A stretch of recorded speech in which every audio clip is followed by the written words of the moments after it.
All right, let's play detective for a bit. Today, we're cracking a case that doctors face all the time. Imagine a patient. We'll call her Sarah. She's doing everything she's supposed to, taking 3 different blood pressure meds every single day, but her numbers just will not budge. This is what's known as resistant hypertension, and it's a mystery we're going to solve together, step by step. So, first things first, why is this such a big deal? Well, this number right here, 50%, that's a tough pill to swallow. For patients like Sarah with resistant hypertension, that represents their increased risk of a major cardiovascular event, a heart attack or a stroke. So solving this case, it's not just an interesting puzzle, it's absolutely critical. So what exactly are we investigating here? Well, this is the official definition. Resistant hypertension, which you'll probably see shortened to RHTN, is when someone's blood pressure just stays stubbornly high even though they're already on a solid regimen of 3 different kinds of meds. Or it's when it takes 4 or more drugs just to wrestle that blood pressure down to the goal. It is, by definition, a tough nut to crack. Every good detective needs a game plan, and this is ours. We're going to start by really understanding the problem. Then, we get to the investigation. Step 1, we've got to make sure our clues are even reliable. Step 2, we'll investigate the big 3 usual suspects. Step 3, we go deeper, digging for hidden culprits. And finally, Step 4, the treatment playbook. Let's dive in. Before we jump into the nitty-gritty, let's just set the scene. Why does solving this matter so much? Because it's not just about getting a number on a cuff to go down. It's about preventing some really serious health problems down the road. And a lot of the time, it's about finding an underlying issue that we might actually be able to fix. So here we are at step 1 of our investigation. Now think about it. Before any detective starts chasing down wild theories, they have to do one thing first. They have to make sure their primary piece of evidence is legit.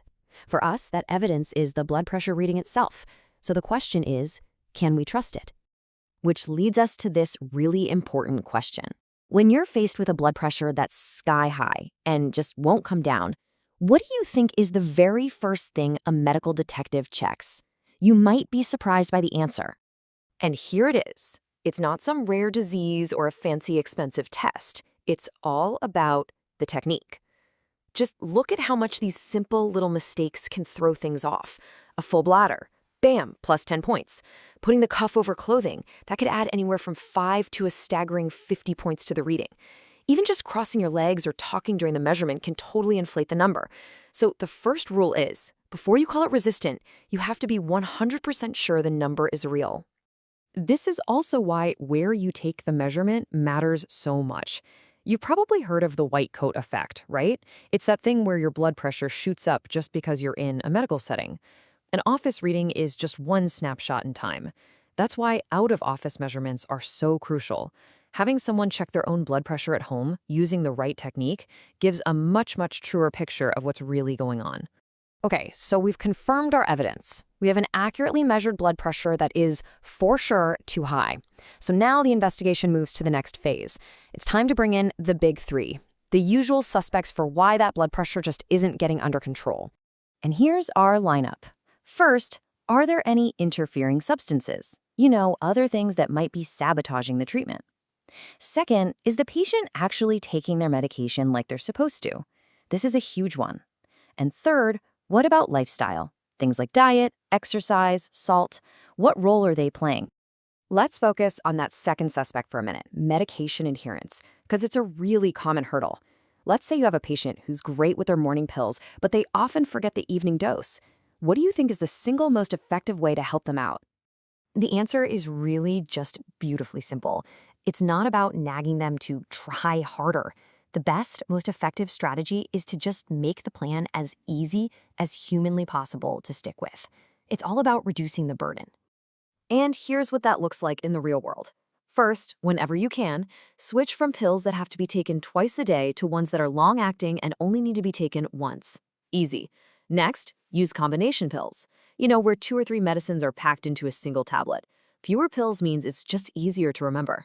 And finally, simple things like setting up 90-day refills means fewer trips to the pharmacy and less chance of running out. All right, now for our next culprit. Even if a patient is taking every single pill perfectly on time, their efforts can be completely undermined by hidden saboteurs.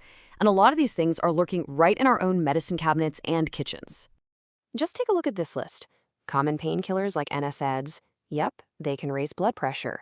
Alcohol, caffeine, tobacco, those probably aren't a huge surprise. But some of these others are wild. Certain herbal supplements can cause problems, and get this, even something as innocent as black licorice can be the offender for some people. Who knew? Okay, so we've checked our measurements, we've investigated the usual suspects. If that pressure is still high, well, now our detective work has to go to a deeper level. It's time to start digging for hidden culprits. We're talking about underlying medical conditions that are secretly driving up the blood pressure. And the first hidden culprit we look for is a really big one. It's a hormonal condition called primary aldosteronism. And what is just remarkable about this is that this one single condition might be the reason for up to 20%. That's 1 in 5 of all cases of resistant hypertension. It's way more common than people used to think. So, what clues point a doctor in this direction? Well, sometimes a routine blood test might show low potassium levels, but that doesn't happen for everyone. The real key clue comes from another blood test that looks at the ratio between two hormones, aldosterone and renin. If that ratio is off, it's a major signal to investigate further. Another one of these hidden culprits is basically a plumbing problem. The official name is renal artery stenosis, which is a mouthful, I know. But all it really means is that there's a narrowing in the arteries that feed blood to the kidneys. And when the kidneys think they aren't getting enough blood, they send out signals that drive up blood pressure everywhere else in the body. And our third major hidden culprit is something you've probably heard of: obstructive sleep apnea. When someone with sleep apnea stops breathing over and over again all night long, their body gets incredibly stressed out. This kicks the fight or flight system into overdrive, and that keeps blood pressure high, even when they're awake during the day. All right, our investigation has done its job, and we've identified the problem. So now we pivot from investigation to action. It's time for the treatment playbook. And the great news is that once a diagnosis of true resistant hypertension is made, there is a very clear, evidence-based plan of attack. The whole approach is really logical. It's stepwise. Step 1 is to make sure the patient is on the absolute best doses of that foundational trio of meds. If that's not enough, step 2 is to add a specific type of drug called an MRA, like spironolactone. This is often a game changer, especially if that hormonal issue we talked about is in play. If you still need more, then doctors move on to steps 3 and 4, layering in different types of medicines that work on different pathways. And now, which is pretty exciting, there's a new tool in the toolbox. For people who are still uncontrolled or maybe just can't tolerate all those medications, a non-drug procedure called renal denervation was recently approved. It's a minimally invasive treatment that actually targets and quiets down those overactive nerves around the kidney arteries. So here's the bottom line. Resistant hypertension can seem like this huge, complex, unsolvable puzzle, but it's not. It absolutely is solvable.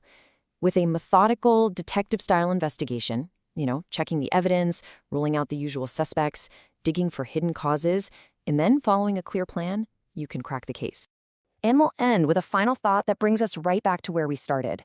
Remember that slide showing all those little mistakes that can inflate a reading? What is one simple thing you can do this week, for yourself or maybe for someone you care about, to make sure the next blood pressure reading you take is as accurate as it can possibly be? Thanks so much for joining me.